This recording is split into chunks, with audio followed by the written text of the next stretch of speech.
Assalamualaikum warahmatullahi wabarakatuh. Sahabat channel Rudiawan Sitorus Official, hari ini kita akan membahas topik tentang keluarga surga. Nah, hari ini kita berada di Coffee King bersama seorang ustadz kondang di Aceh Tamiang, yaitu Ustadz Deddy Suryansa MA. Insya Allah kita akan bahas tentang keluarga surga bersama Ustadz Deddy. Ustadz Deddy, kira-kira Ustadz Deddy, semua orang itu kan menginginkan keluarganya masuk surga. Sampai Allah mengatakan ku anfusakum wa ahlikum nar. Kira-kira Ustadz Deddy, apa saja sih yang harus dilakukan supaya keluarga kita itu masuk surga? Kita bersama-sama di surga bersama keluarga kita. Ya, terima kasih. Yang pertama, kita harus menyadari bahwa keberadaan kita di dunia ini memang diciptakan Allah berpasang-pasangan. Artinya tidak mungkin kita bisa hidup sendiri. Oleh karena itu, Allah jadikan wanita sebagai jalan bagi kita untuk bisa menjadi sempurna. Dan menjadi sempurna itu berproses. Oleh karena itu, untuk bisa menjadi keluarga yang surgawi, yang pertama kita harus memperbaiki kualitas diri sebagai seorang laki-laki yang tentunya menjadi imam. Iya. Nah, menjadi imam nanti dalam keluarga. Karena kita yakin dan percaya bahwa semakin bagus kualitas diri kita, maka pasangan yang dihadirkan Allah untuk kita juga adalah pasangan-pasangan yang bagus. Untuk menjadikan rumah tangga surgawi, langkah pertama meningkatkan kualitas keimanan. Langkah kedua, melakukan proses untuk mendapatkan istri sebagaimana yang dicontohkan oleh Rasulullah SAW. Itu langkah keduanya. Langkah ketiganya, kita harus memahami benar untuk apa sebenarnya kita menikah. Karena tidak sedikit orang menikah, kemudian pernikahannya tidak berkualitas, bubar di tengah jalan. Kalaupun tidak bubar, setelah menikah orientasi hidupnya cuma cari makan. Padahal orientasi hidup mencari makan adalah orientasi kehidupan para hewan. Oh, kalau begitu kita harus sadar bahwa rumah tangga yang mau kita bangun ini rumah tangga surgawi. Tujuan pernikahannya harus landasan syariat. Tujuan finalnya adalah mencari keridhaan Allah. Berumah tangga dalam rangka beramal jama'i untuk terwujudnya miniatur kehidupan rumah tangga yang berbasis sakinah, mawaddah, warahmah.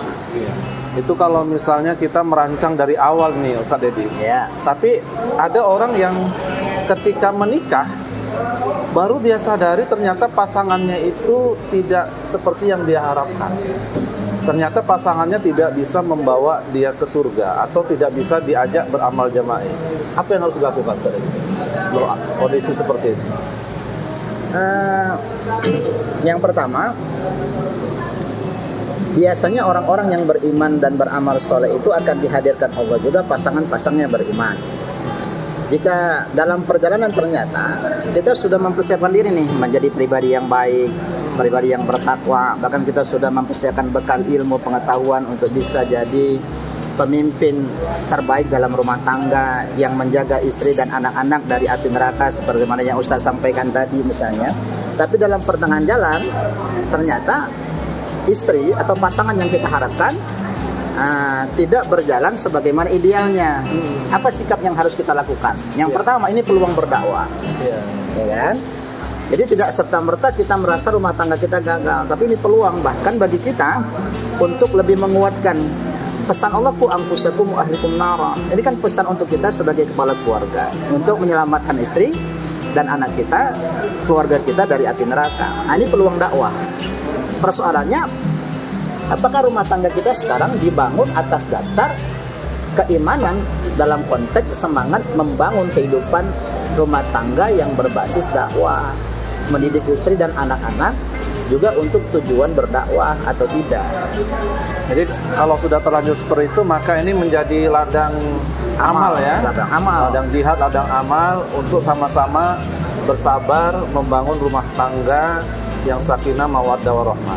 Ada pesan Nabi yang begini, hadis ini sekarang lagi populer nih di YouTube di mana-mana, kan? Hadis riwayat Baihaqi atau siapa itu yang ada 4 peran wanita aja, yang dengan 4 peran itu dia bisa masuk pintu surga yang mana saja dia mau, kan? Idza shallaitil mar'atu khamsaha. Kalau wanita itu sholat 5 waktu saja, yang wajib-wajib aja, nggak usah tambah yang sunah-sunah saja. Kemudian wasyahru wasaumu syahroha, dia berpuasa di bulan Ramadan saja. Kemudian wahasunat farjaha, dia menjaga kehormatan dirinya, tidak selingkuh dan seterusnya. Dan yang keempat wa ata'at ba'laha, dia patuh sama suaminya. Walaupun suaminya bisa dibilang suaminya nggak soleh gitu, tetap harus patuh. Ustaz, gimana Ustaz? Wajib patuh. Wajib patuh. Karena memang itu perintah Allah, kan? Dan itu menjadi indikator bahwa istri kita istri soleha. Kalau kemudian suami tidak patuh, itu urusan suami nanti sama Allah. Urusan suami sama Allah. Suaminya misalnya kita tanda kutip lah kurang soleh. Iya. Kurang memahami peran kewajiban sebagai pemimpin rumah tangga. Tapi istri tidak boleh tidak patuh sepanjang perintah suami tidak bertentangan dengan syariat. Jadi menarik sekali nih Ustaz, karena kita melihat anak-anak remaja kita khususnya yang masih jomblowati ya. Sebelum menikah, pertama jangan sembarangan mencari pasangan hidup, karena itu adalah pasangan kita untuk selama-lamanya, insya Allah sampai wafat, sampai di surga Allah Subhanahu wa Ta'ala. Tadi pesan Ustaz Dedi, cari yang soleh, yang soleha, baik agamanya, baik akhlaknya. Nah, ini menjadi modal utama bagi yang belum menikah. Tapi bagi yang sudah terlanjur menikah, kemudian ternyata pasangannya tidak sesuai, ayo berjuang bersama-sama. Jangan buru-buru cerai, jangan buru-buru kemudian minta cerai atau menceraikan. Tapi berjuang bersama-sama, memperbaiki diri, memperbaiki rumah tangga, jadikan ladang amal untuk menuju surga Allah Subhanahu wa Ta'ala. Inilah bincang-bincang singkat kita bersama Ustadz Dedi. Ustadz, untuk terakhir ada pesan-pesan untuk pemirsa Rudiawan Official, Ustadz, Sitorus Official. Pesan untuk saya pribadi dan semua kita bahwa hidup ini akan berakhir. Hidup yang sebentar ini mari kita persembahkan dalam rangka mencari keridhaan dari Allah Subhanahu wa Ta'ala secara pribadi, kehidupan berkeluarga, menjadi pribadi yang baik, pribadi yang berakhlak mulia, terwujudnya rumah tangga yang sakinah, mawaddah, warahmah. Dan ingat bahwa untuk sampai terwujudnya rumah tangga yang sakinah, mawaddah, warahmah, kualitas suami dan kualitas istri sangat menentukan sebagai madrasatul duat. Demikian. Para pemirsa Rudiawan Sitorus Official, sampai ketemu lagi cakap-cakap kita, bincang-bincang kita tentang berbagai macam tema di channel Rudiawan Sitorus Official. Jangan lupa subscribe dan share ke teman-teman, mudah-mudahan menjadi amal jariah. Assalamualaikum warahmatullahi wabarakatuh. Waalaikumsalam.